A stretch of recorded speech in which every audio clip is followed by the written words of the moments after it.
YCP హయాంలో ఒక పథకాన్ని ప్రారంభించాలన్నా దాన్ని అమలు చేయాలన్నా ఏదైనా కార్యక్రమం చేపట్టాలనే ప్రతి దాంట్లోనూ అది ప్రజలకు ఎంతవరకు ఉపయోగపడుతుంది అనేది కాదు, మనకు ముడుపులు అందుతున్నాయా లేదా అన్న ఆలోచనలోనే ఎప్పుడు వైసీపీ ఉండేది. అండ్ అంతేకాకుండా ఇష్టానుసారంగా అప్పులు బిల్లులు చెల్లించడం కూడా జరిగేవి. దీనివల్ల ప్రజలపైన ఆర్థిక భారాన్ని మోపిందనే చెప్పాలి. సో ఈ నేపథ్యంలో మరో అరాచకం అవినీతి కూడా బయటపడినట్లు తెలుస్తోంది. సో కడపలో విమానాశ్రయ నిర్మాణానికి సంబంధించి కూడా కొన్ని కోట్లు గోల్మాల్ అయినట్లు తెలుస్తోంది. డీటెయిల్ గా చూద్దాం. వైసీపీ హయాం అంటేనే ఆర్థిక అరాచకాల కాలం. అడ్డగోలుగా అప్పులు, ఇష్టానుసారం బిల్లుల చెల్లింపులు. తాజాగా ఇలాంటి అడ్డగోలు వ్యవహారం మరొకటి బయటకొచ్చింది. పరిపాలన అనుమతులు లేకుండా పనులు జరిగాయో లేదో తెలుసుకోకుండానే 165 కోట్లను మాయం చేసిన వైనం బయటపడింది.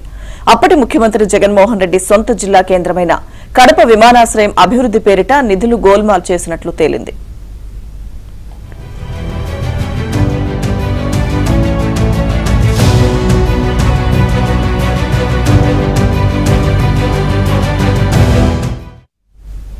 ప్రభుత్వంలో ఏదైనా బిల్లు పాస్ అయి చెల్లింపులు జరగాలంటే పరిపాలనాపరమైన అనుమతులు ఉండి తీరాల్సిందే. హెచ్ఓడి, సచివాలయ శాఖ బడ్జెట్ రిలీజ్ ఆర్డర్లో పేర్కొన్న నిబంధనల ప్రకారం బిల్లుకు ఆమోదం ఉందో లేదో చూసిన తర్వాతే పే అండ్ అకౌంట్స్ కార్యాలయం దాన్ని పాస్ చేయాలి. కానీ వైసీపీ హయాంలో అంతా గోల్మాల్. 2023లో కడప విమానాశ్రయం పనులకు సంబంధించి ఒక బిల్లును పరిపాలనాపరమైన అనుమతులు ఏవీ లేకుండా పీఏఓ పాస్ చేయించింది. ఇక సిఎఫ్ఎంఎస్ లో కూడా దీనిపై నియంత్రణ లేకుండా పోయింది. ఆడిటర్ జనరల్ తనిఖీలో ఈ తప్పుడు లెక్క బయటపడింది. కడప విమానాశ్రయం ప్రజలను ఏపీఐఏసీ చేపట్టింది. ఇక దీనికి సంబంధించి మౌలిక సదుపాయాలు, పెట్టుబడుల శాఖ, ఎనర్జీ, ఆర్థిక శాఖలకు తెలియకుండానే పీఈఓ 165.72 కోట్లను ఏపీఐఏసీ బ్యాంకు ఖాతాకు బదిలీ చేసింది.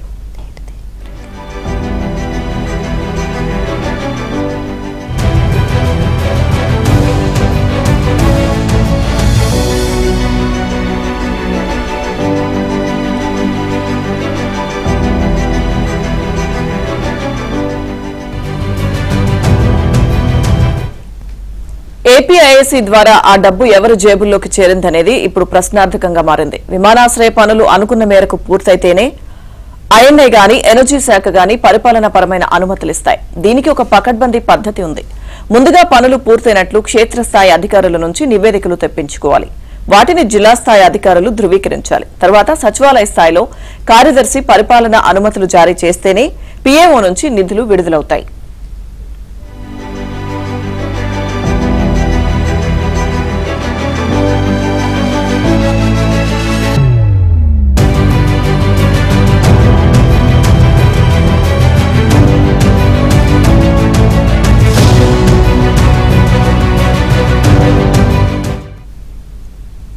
కడప విమానాశ్రయం పనుల్లో ఈ ప్రక్రియ అసలు జరగనేలేదు. నిజంగా ఆ పనులు పూర్తయి ఉంటే అనుమతులు తీసుకునే బిల్లులు పాస్ చేసేవాళ్లు.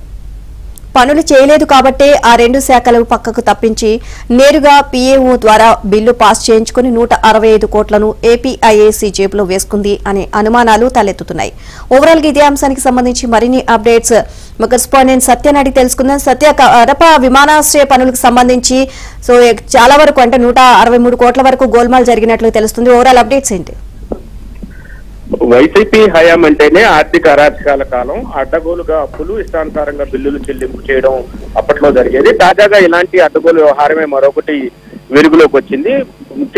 అప్పటి ముఖ్యమంత్రి జగన్మోహన్ రెడ్డి సొంత జిల్లా కడపకు సంబంధించి విమానాశ్రయం విషయంలో కూడా ఇటువంటి గోల్మాల్ జరిగినట్టుగా లెక్కలు చూస్తే అర్థమవుతోంది. 165 కోట్లు ఈ రకంగా మాయమైపోయినట్టుగా తెలుస్తోంది. ప్రభుత్వం ఏదైనా బిల్లు పాస్ అయ్యి చెల్లింపులు జరగాలంటే పరిపాలనాపరమైన అనుమతులు ఖచ్చితంగా తీసుకోవాల్సి ఉంటుంది. హెచ్ఓడి, సచివాలయ శాఖ, బడ్జెట్ రిలీజ్ ఆర్డర్, పీఆర్ఓ లో పేర్కొన్న నిబంధనల ప్రకారమే బిల్లులకు ఆమోదం లేదా పొందాల్సి ఉంటుంది. తర్వాత అవన్నీ పొందిన తర్వాత పే అండ్ అకౌంట్స్ కు, ఆర్థిక శాఖకు సంబంధించిన పే అండ్ అకౌంట్స్ కు సమాచారం అందిస్తే వారు బిల్లులు చెల్లించాల్సి ఉంటుంది. అయితే 2023లో కడప విమానాశ్రయం పనులకు సంబంధించి ఒక బిల్లును పరిపాలనపరమైన అనుమతులేమీ లేకుండా నేరుగా పే అండ్ అకౌంట్స్ ఆఫీసే చెల్లించేయడం ఈ ఆడిటర్ జనరల్ తనిఖీలో బయటపడింది.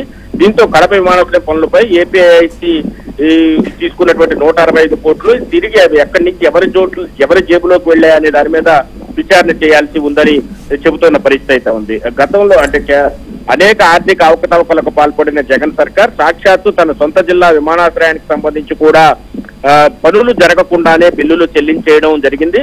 దీంతో ఈ విషయం పైన కూటమి సర్కార్ దృష్టి సారించినట్టుగా అయింది. ముఖ్యంగా అడ్వకేట్ జనరల్ ఏదైతే కాగ్ ఈ విషయాన్ని బయటపెట్టిన తర్వాత ఈ అంశంపై ప్రభుత్వం దృష్టి సారించినట్టుగా తెలుస్తోంది. మొత్తం 165.72 కోట్లు ఏదైతే పే అండ్ అకౌంట్స్ చెల్లించిందో ఏపీఐఐసికి, ఆ ఏపీఐసి అకౌంట్ నుంచి ఆ డబ్బులు ఎవరి జేబుల్లోకి వెళ్ళాయి అనే దానిపైన విచారణ చేయించాల్సి ఉంది.